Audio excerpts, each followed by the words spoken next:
What is up, everyone? I'm coming on here for a couple of plays for the day. Overall, you guys, pretty happy about yesterday's performance. We had some Counter-Strike plays hit. 2 of them hit. With this here, took the unders. With this here, took the unders. Took the unders up here, and these guys went way over. This game actually went into, I think, double or triple overtime, something like that. So I always talk about that.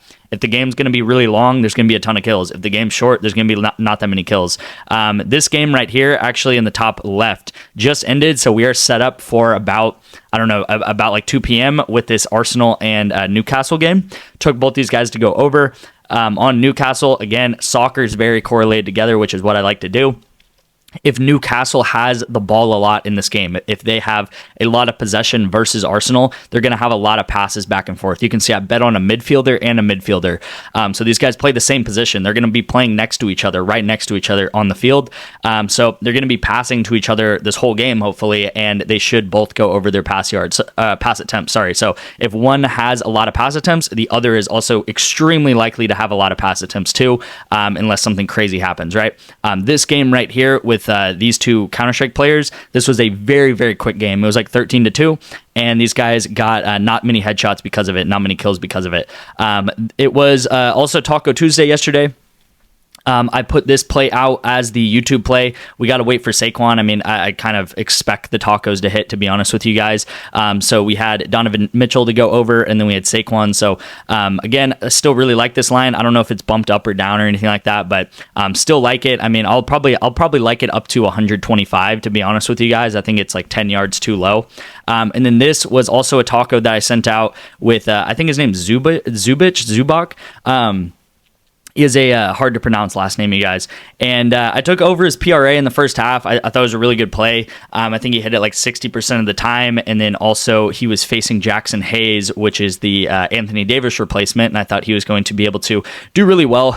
It just so happened that the third taco ended up being his rebound line over. Pretty much right when that was sent out by PrizePicks, I was like, well, we're not going to hit our slip because they just have some dark magic of knowing when players are going to go over and under and stuff like that. And that taco actually ended up not hitting. So I don't know. Good for PrizePicks. They're profiting off of their users and sending out like not so good tacos. But you can see here on the right, we went on a actually really good run, right? These are all of the picks.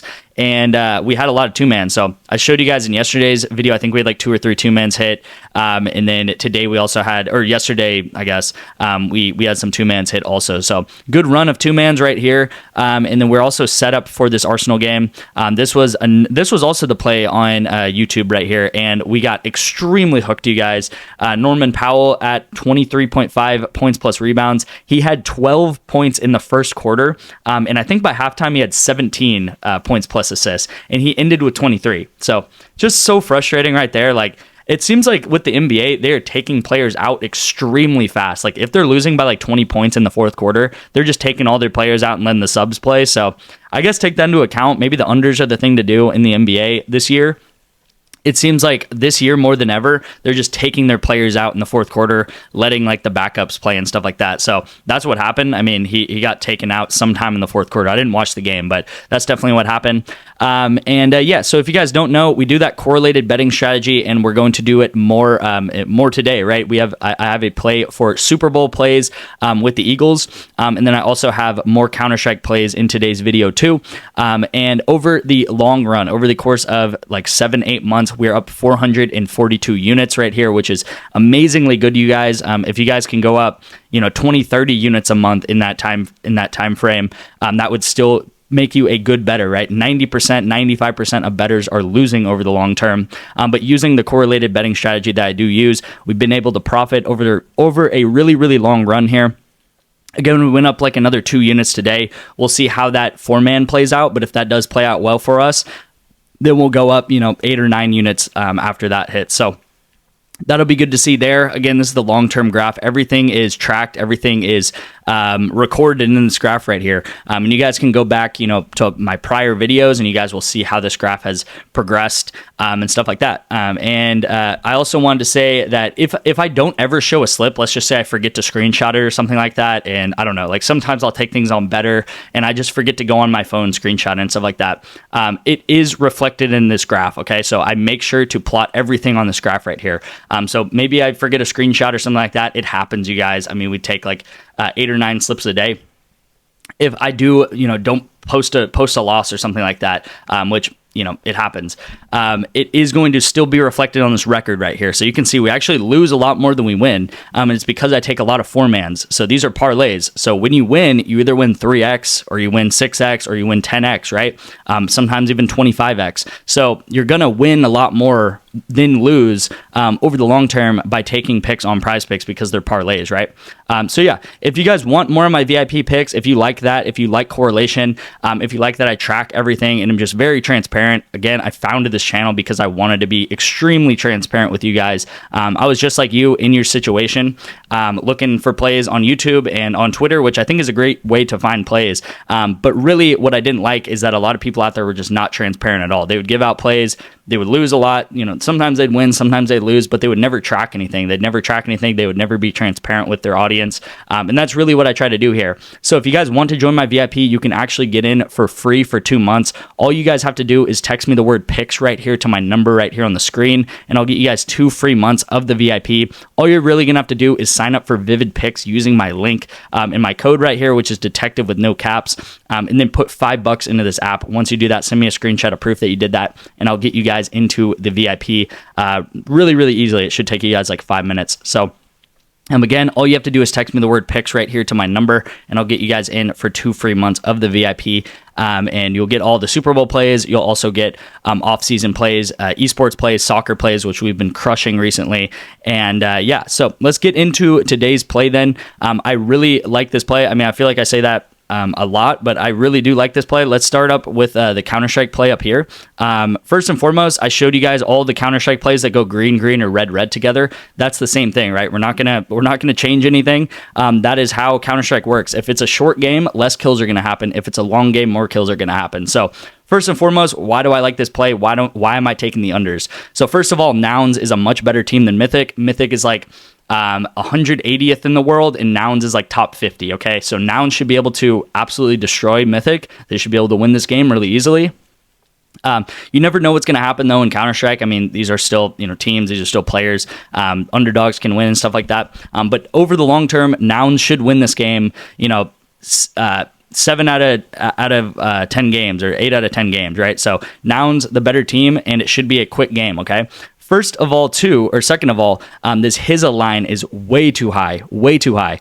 They have his normal kill total at 25.5, you guys, and he gets headshots at about 60%. So about 60% of all of his kills are headshots, okay? So if you do 25.5, 60% of 25.5 is 15.3. Okay, so why do they have his kill total at 25.5, but they have his headshots at 17.5 when he only gets headshots at about 60% of the time, which is actually a pretty good percentage.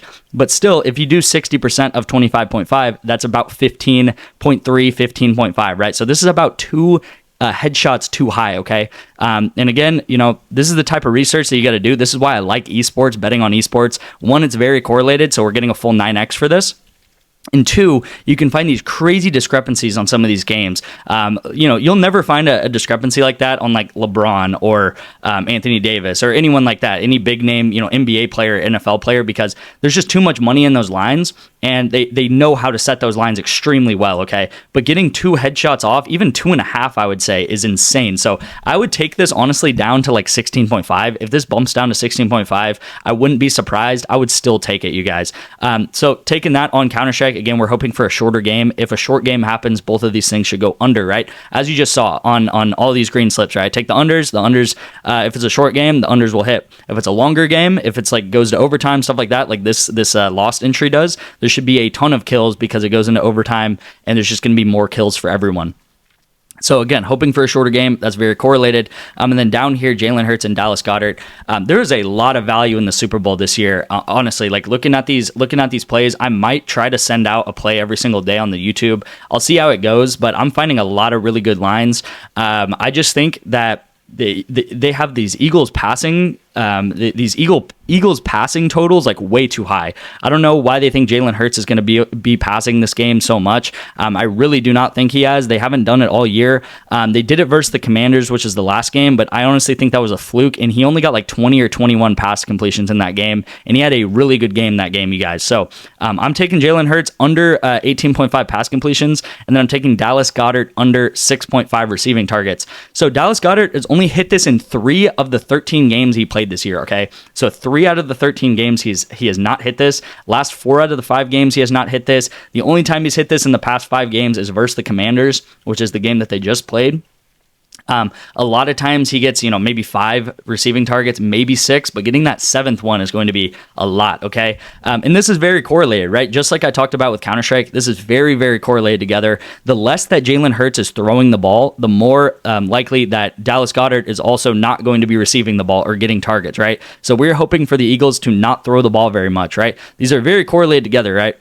If quarterbacks, receivers, quarterbacks, tight ends, they are very correlated. If one does really well, the other's going to do really well. If one does not so well, then the other's going to do not so well. And it's not really about doing not so well or not. It's more about the game plan, right? And the Eagles, they are a run-first team. I talked about it yesterday. They're going to run the ball. If they don't hand it off to Saquon 25 times in this game, it would honestly be a disservice to their team. They only handed the ball off 15 times last game versus the Commanders because Saquon was hurt in that game, okay? So if Saquon rushes the ball 25 times, that's going to take a lot of completions and pass attempts away from Jalen Hurts.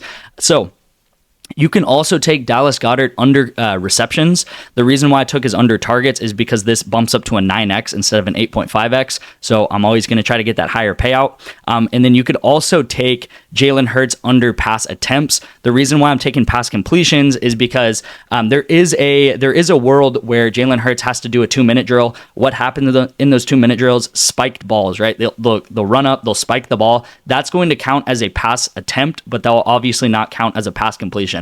So if we do lose this entry, I would way rather lose this entry fair and square. Jalen Hurts just has a lot of completions than, I don't know, him like at the end of the game spiking the ball 3 times and we end up losing because he had 3 spikes of the ball, and those all count as pass attempts, okay? So that's why I slightly do favor pass completions, because they don't count spikes, okay? Spikes, they're just like a very quick play, and it kind of sucks that it counts as a pass attempt, right? If we were to take the under. So very, very correlated together, you guys. Again, Goddard's only hit this 3 out of his last 13 games.